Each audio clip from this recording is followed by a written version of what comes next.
पहिल्यांदाच गौरी बसवताय आणि तुमच्या मनात खूप सारे प्रश्न आहेत किंवा तुम्ही गौरी तर बसवताय पण तुम्हाला या गोष्टी माहीत आहेत का? किंवा गौरी बसवायची गौऱ्या जवळ आल्या की मनात खूप काही प्रश्न असतात किंवा काही गोष्टींसाठी भीती पण वाटत असते.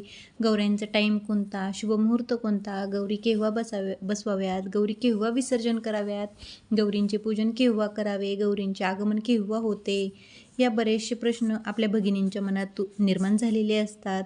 त्याचबरोबर गौरी गणपती म्हटलं घरात एक वेगळीच रोषणाई येऊन जात असते. दारात रांगोळी, सडा हे आपण केलंच पाहिजे. अवधूत चिंतन श्री गुरुदेव दत्त. श्री स्वामी समर्थ. सर्वांना माझ्या सर्व स्वामी भक्तांना प्रथम श्री स्वामी समर्थ. मी सुप्रिया शितोळे नावाने माझा चॅनल आहे. तर माझ्या चॅनलवरती आपणा सर्वांचं खरंच खूप खूप स्वागत आहे. जर कोणी प्रथमच माझ्या व्हिडिओवरती आलेला असाल तर प्रथम माझ्या चॅनलला सबस्क्राईब करा आणि व्हिडिओ पहा, कारण अशाच बऱ्याचशा गोष्टींशी निगडीत माझे व्हिडिओज असतात. तर गौरी गणपती जवळ आलेले आहेत. गौराया केव्हा येणार आहेत, कोणी गौरी बोलतं, कोणी महालक्ष्मी बोलतं, तर कोणी ज्येष्ठ गौरी बोलत असतं. तर त्यांचे आगमन केव्हा होणार आहे, त्यांचे विसर्जन केव्हा आहे, त्याचबरोबर त्यांची पूजा अर्चना आपण केव्हा करायची, याविषयी आजचा व्हिडिओ असणार आहे. तर याविषयी मी आज तुम्हाला सविस्तर माहिती देणार आहे. त्यासाठी व्हिडिओ लास्टपर्यंत नक्की पहा. त्याचबरोबर गौरीच्या नैवेद्यासाठी आपण काय काय करू शकतोय. बऱ्याचशा ठिकाणी जिल्हे बदलले, प्रांत बदलले की नैवेद्याची प्रथाही बदलण्यात येते. त्यावरती आपण सविस्तर बोलणार आहोत. तर त्याच्यासाठी व्हिडिओ लास्टपर्यंत नक्की पहा. अखंड सौभाग्य प्राप्तीसाठी स्त्रिया भाद्रपद महिन्यात गौरीचे पूजन करतात. गौरीच्या आगमनानंतर 2 दिवस त्यांची मनोभावे पूजा केली जाते. भाद्रपद महिन्यातील शुक्ल पक्षाच्या षष्टीला ज्येष्ठ गौरीचे आगमन किंवा आवाहन केले जाते. दुसऱ्या दिवशी पूजन व नैवेद्य तसेच तिसऱ्या दिवशी विसर्जनही केले जाते. अनुराधा नक्षत्रावर गौरीचे आगमन होते, तर दुसऱ्या दिवशी म्हणजेच ज्येष्ठ नक्षत्रावर त्यांचे पूजन केले जाते, म्हणून त्यांना ज्येष्ठा गौरी असे म्हणतात. गणपती बाप्पांच्या आगमनानंतर ज्येष्ठा गौरी हा सण महाराष्ट्रात मोठ्या उत्साहात साजरा केला जातो. भाद्रपद महिन्यातील शुक्ल पक्षाच्या अनुराधा नक्षत्रावर घरोघरी ज्येष्ठा गौरीचे आगमन केले जाते. तर यावर्षी 21 सप्टेंबर 2023 या दिवशी ज्येष्ठा गौरीचे आवाहन आहे. महाराष्ट्रात काही ठिकाणी ज्येष्ठा गौरींच्या या सणाला महालक्ष्मी असेही म्हणतात किंवा गौराया या नावानेही संबोधले जाते. गौराईंच्या आगमनानंतर पुढील काही दिवस त्यांची मनोभावे पूजा केली जाते.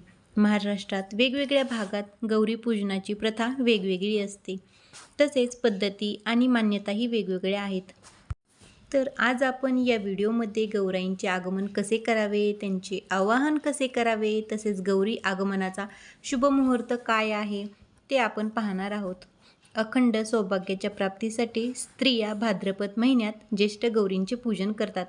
पौराणिक कथेनुसार असे सांगितले जाते की असुरांच्या त्रासाला कंटाळून सर्व स्त्रिया आपले सौभाग्य अक्षय करण्यासाठी एकदा गौरीला शरण गेल्या आणि तिची प्रार्थना केली. तेव्हा गौरीने भाद्रपद महिन्यातील शुद्ध अष्टमीला असुरांचा संहार करून पृथ्वीवरील सर्व प्राण्यांना सुखी केले. तेव्हापासूनच अखंड सौभाग्य प्राप्त होण्यासाठी स्त्रिया तेव्हापासून हे व्रत सुरू म्हणजेच ज्येष्ठा गौरी हे व्रत करतात.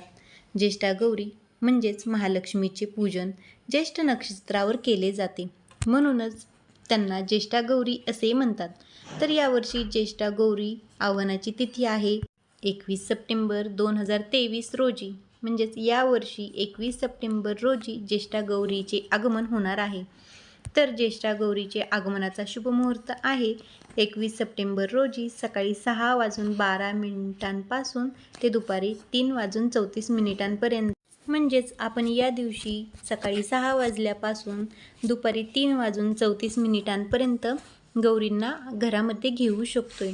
तर त्यांना घरामध्ये कसं घ्यायचं हे आपणा सर्वांना माहितीच आहे, पण ज्यांनी गौराया प्रथमच घेत आहात तर त्यांनी काय करायचं, एक ताट घ्यायचं, मोठं आणि खोलगट ताट असावं. त्यामध्ये गव्हाची रास म्हणजे गहू भरून घ्यावे. गव्हामध्ये जे आपल्या गौरीचे मुखवटे असतात त्या गौरींचे मुखवटे ठेवायचे. त्यांच्यावरती डोक्यावरती दोघींच्या पण एक पीस ठेवायचा.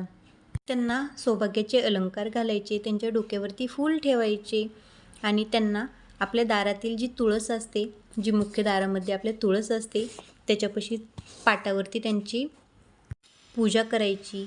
धूपदीप लावायचा. त्याचबरोबर सुवासिनींना बोलून त्यांना पंचोपचार पूजा करून त्यांना त्या मुहूर्तावरती त्यांना आपण आतमध्ये घेत असतो.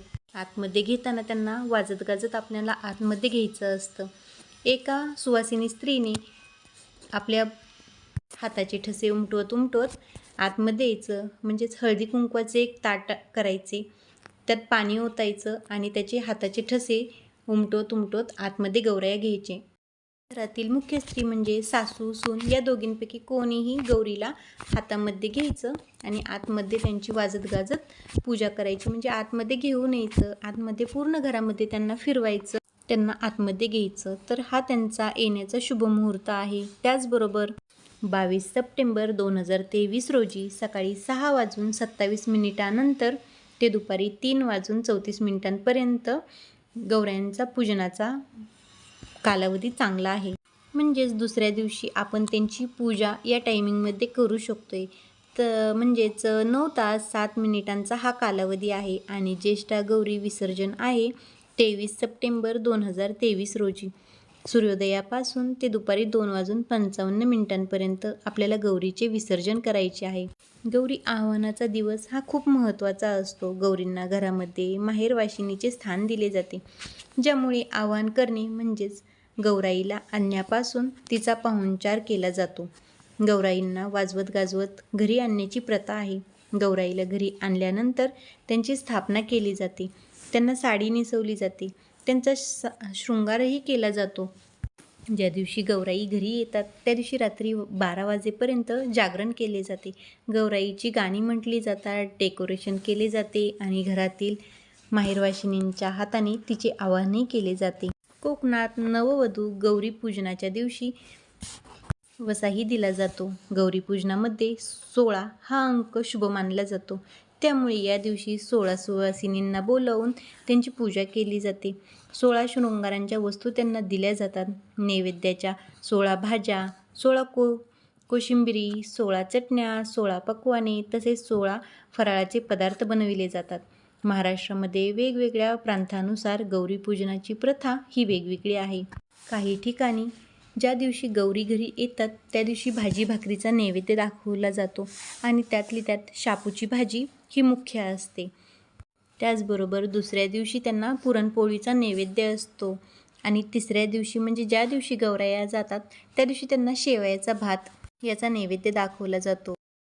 गौराईंना या दिवसांमध्ये माहेरवाशिनीचे स्थान दिले जाते. असे म्हणण्यात आहे की पूर्वीची आजी वगैरे सांगतात की गौराई ही माहेरी आलेली होती आणि माहेरावरून गेल्यानंतर तिला सासूने तिचे विचारले की माहेरावरून काय खाऊन आली. तर माहेरी असताना तिच्या घरी खूप गरिबी होती, तर माहेरून जाताना खायला काही नव्हते, त्याच्यामुळे तिने घरातील चुलीतील राख खाऊन गेलेली होती. तर सासूबाईंना तिने सांगितले की मी माहेरावरून येताना शेवयाचा भात खाऊन आलेले आहे. तर तिची सासू म्हणजे पहिल्या महिला खूप कडक होत्या असं सांगण्यात येतं. तर तिच्या सासूने तिला उलटी करण्यासाठी सांगितले. तर ज्यावेळेस तिने ही क्रिया केली त्या टायमिंगला तिच्या मुखातून शेवयाचा भात आला. त्याच्यामुळे शेवयाच्या भाताचा नैवेद्य गौरायांना जाण्याच्या दिवशी दाखवला जातो. तर काही कुटुंबांमध्ये गौराईचे फक्त मुखवटेच असतात, तर काही कुटुंबात परंपरेनुसार मानवठ्यावर जाऊन 5, 7 किंवा 11 खडे आणून त्यांची पूजा करतात. त्यांना खड्याच्या गौराई असे म्हणतात. काही ठिकाणी 5 मडक्यांच्या उतरंडी करून त्यावर गौराईची मुखवटे लावून त्या उतरंडींनाच साडी नेसून त्यांची पूजा केली जाते. त्याचबरोबर त्यांची मुलेही आपल्याला तयार करायची असतात. म्हणजेच मग एक मुलगा एक मुलगी अशा प्रकारे आपण तेही तयार करावे लागते.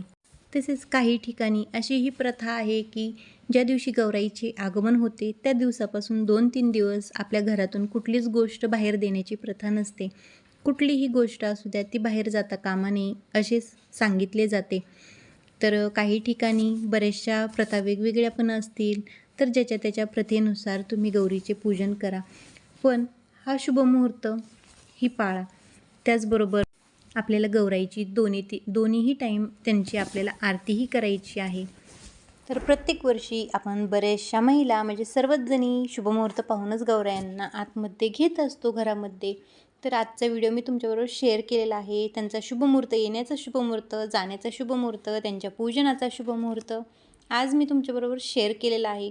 आय होप तुम्हाला ही माहिती पण आवडली असेल, आजचा व्हिडिओ पण आवडला असेल. व्हिडिओ जर आवडला असेल तर माझ्या व्हिडिओला जास्तीत जास्त लाईक करा, माझ्या चॅनलला सबस्क्राईब करा आणि व्हिडिओ जास्तीत जास्त शेअर करा. शेअर करायला आवडत नसेल तर कमीत कमी माझ्या या माहितीचा बऱ्याचशा महिलांना फरक होईल याचाही प्रयत्न करा. म्हणजेच ही माहिती तुम्ही तुमच्या पद्धतीने तुमच्या घरामध्ये, तुमच्या फॅमिलीमध्ये किंवा तुमच्या फ्रेंड सर्कलमध्ये शेअर केली तरीही चालेल. चला मग आजचा व्हिडिओ मी इथंच थांबवते. श्री स्वामी समर्थ.